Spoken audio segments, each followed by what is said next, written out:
ancient Egypt, that incredible civilization with all of its knowledge and spirituality, what happened to it? The Egyptians today are just like other men. What happened to it?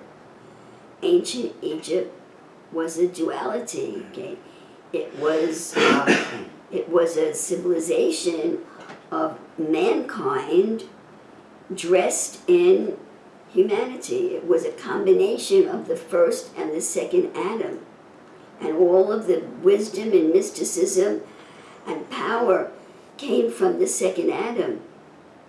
So apparently when Jehovah sent Moses, when Jehovah removed the Hebrew children from Egypt, Egypt lost that spiritual power. As I understand it, the Hebrew children had been, the Hebrew children who had this powerful spirituality because they were the heirs of Jehovah's spiritual seminal fluid that was given to Abram, that potential spirituality in them was captured by the gods who were dwelling in the Egyptian civilization. There were gods dwelling in the people of Egypt because Elohim, the gods, dwell in mankind, or Adam. So the people of ancient Egypt were a duality. They were ancient, they were the second Adam and the first Adam dwelling together. And what makes the second Adam a second Adam, what makes that Adam the Lord from heaven, is that he's attached to Elohim, who is God. And so he becomes the Lord of heaven. So ancient Egypt was a civilization of God-men. See? And that the gods of Egypt captured the spiritual potential of the Hebrew children, and they literally were a part of that's what the Sphinx is. The Sphinx is a visible depiction in stone of that combination of Elohim, mankind, and the earth and Adam. Okay, that's what the Sphinx are. At the very bottom of the Sphinx are the feet of a lion, which is the humanity. See? So the descendants of Jacob that were in Egypt, that were carrying the seed that was destined to produce the Son of Man, the offspring of Jehovah, was captured in adultery by the rogue Elohim in Egypt. And in order to liberate them to liberate the Hebrew children from the rogue Elohim in Egypt, Jehovah had to break the power of the rogue Elohim because they would not let the Hebrew children go. And a large part of the problem was that the Hebrew children did not want to be let go.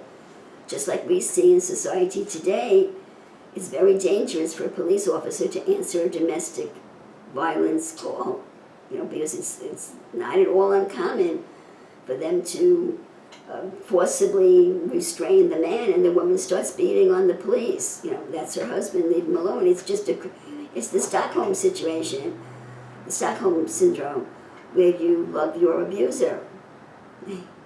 So the Hebrew children didn't really want to, they really didn't want to let go. They only half-heartedly wanted to let go because they didn't know that they were being hurt by the gods of Egypt. They were happy with their spirituality, however they were getting it, spiritual experiences, spiritual doctrine, everything that they were getting, they were not unhappy.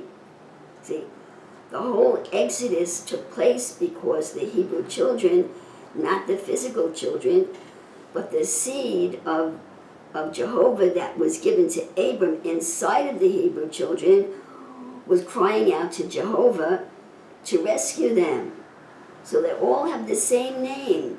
The physical Hebrew children, the personalities of the Hebrew children, the highest spiritual soul of the Hebrew children, the seed of Abraham's spiritual children, they're all named the Hebrew children.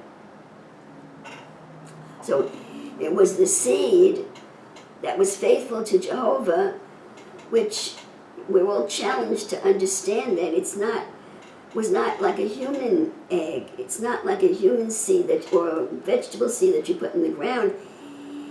I just had the most interesting thought. It was that seed that Jehovah gave to Abram was a conscious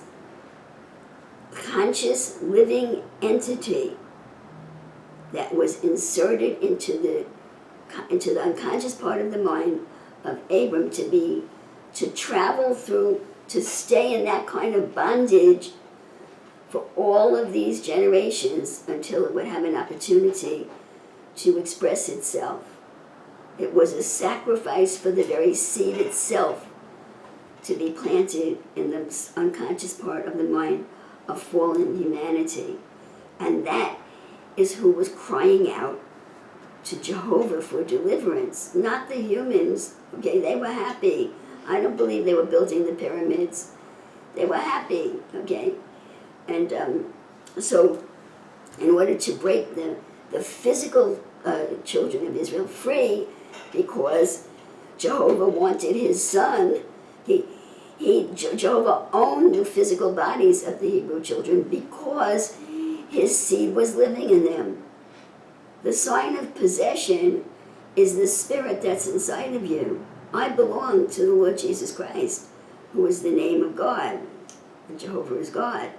Okay? So those Hebrew children that had the seed in them, which was a conscious entity, okay, conscious enough to cry out to Jehovah to rescue them, okay, because it was the seed of Jehovah that was being afflicted by the Egyptian gods that were trying to kill them because they wanted to possess the vessels of the people completely. And the competition, this is a good, I don't know what the answer to the question is here. Let's see if the Lord can answer this. And let me tell you the question. Okay. Who were the Egyptian gods? Were they in the form of spirit or were they in the form of doctrine? What part of the Egyptian gods was competing with the seed of was the life of Jehovah? Okay. Was it pure spirit only? What was satisfying the Hebrew children? Okay. What was satisfying them? Was it the move of the spirit or was it doctrine? And I don't know the answer to that question right now. Okay. But there were two seeds in these human beings called the Hebrew children. And both of those seeds wanted to express themselves through the Hebrew children. And the seeds of Jehovah were not strong enough to do it because they were not connected to Jehovah. But the spirit of Egypt that was throughout the whole land that the Hebrew children were dwelling in was powerful enough to capture the spiritual part. And remember, the seed, the Hebrew children that were crying out was spiritual seminal fluid, spirit and seed. So the spirit of Egypt was captured the Shekinah, the spiritual part of Jehovah's spiritual seminal fluid. So who was crying out? That spiritual, the spiritual part of Jehovah's spiritual seminal fluid that was being captured or already captured by the gods of Israel was like Noah.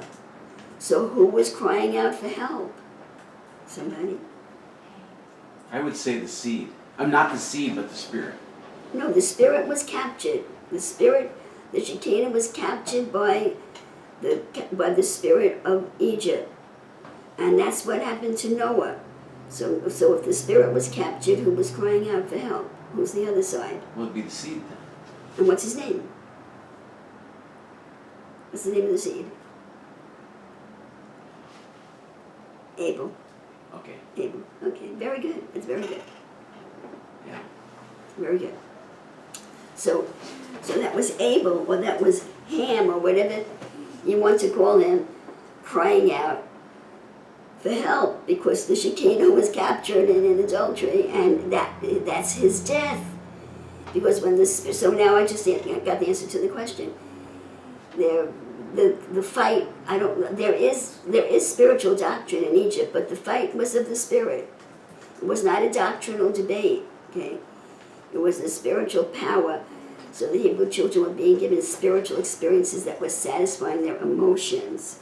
Doctrine satisfies the mind of God, so the mind of God was not being developed. So it was the power, the spiritual power of Egypt that was satisfying the emotions of the Hebrew children by capturing the spiritual side of the seminal fluid, and it was able, the seed, crying out to Jehovah for help.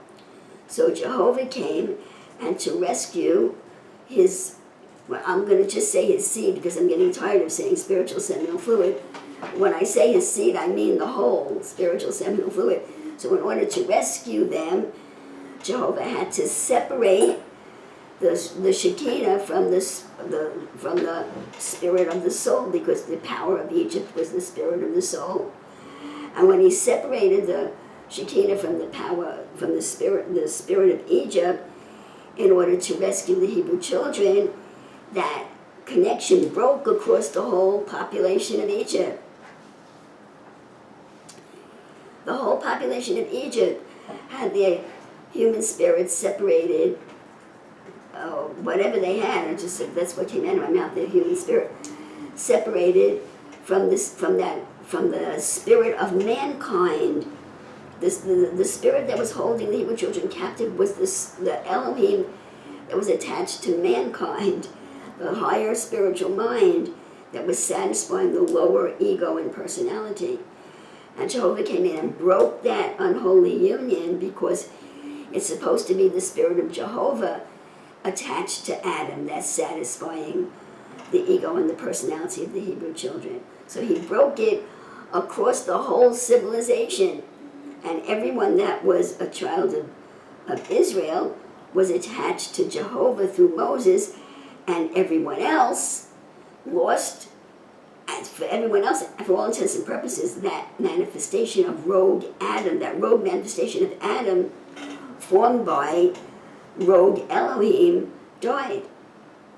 And everyone that was connected to Jehovah remained a spiritual giant in Jehovah, and everyone else, mankind died, and they ceased to be spiritual giants that had this incredible knowledge of the occult in ancient Egypt.